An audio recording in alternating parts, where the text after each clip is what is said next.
practical examples, easy ways you can repurpose your content. So every month, and we'll get into this a little bit, we have one hero content piece, and that's usually a blog.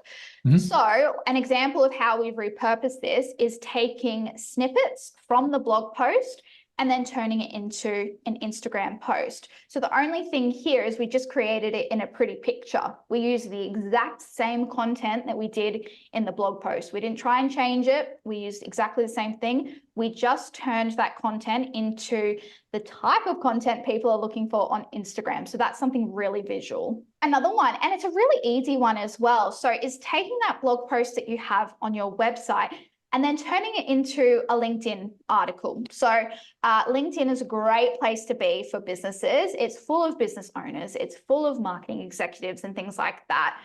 So turning your blog post that's on your website into a LinkedIn article is definitely going to reach your type of audience if that is what your audience is. And another thing that you can do is you can have your website linked in the LinkedIn article, and then that way that you're getting traffic from LinkedIn to your website. Another really good one is just turning an email newsletter into an Instagram carousel or a LinkedIn post. So very similar to the first one that we showed you, it's taking the same content and then just transforming that into the type of visual content that people are looking for on LinkedIn or Instagram. Yep.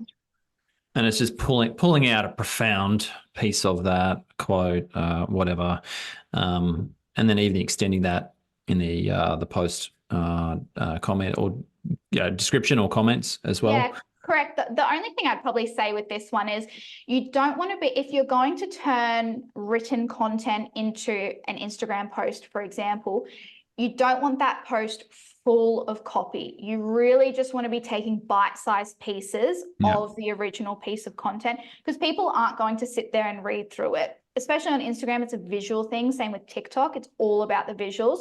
So taking those short, sharp bits of content is really, really key here. What about this one? Podcast. Yeah, this one is probably one of my favorites. I don't know about you, Jon, but the video podcasts get me good on Reels and TikTok. I can sit there for hours just watching podcast videos. I thought you were going to say watching Orlando Bloom. Oh, yeah. I have a bit of a man crush on him as well. Yeah, like all right. Lord of the Rings. Yeah.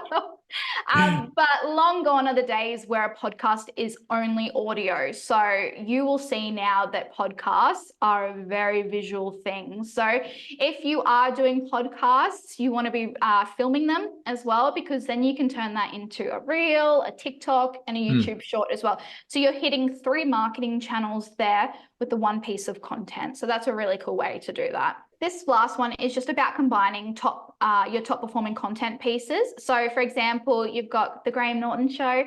So things like the top 5 Ryan Gosling moments. So what they would have done here is they would have had the main interview. They would have just cut that down into 5 different sections. And then you have another piece of content that you can be posting on YouTube or on Reels or TikTok as well.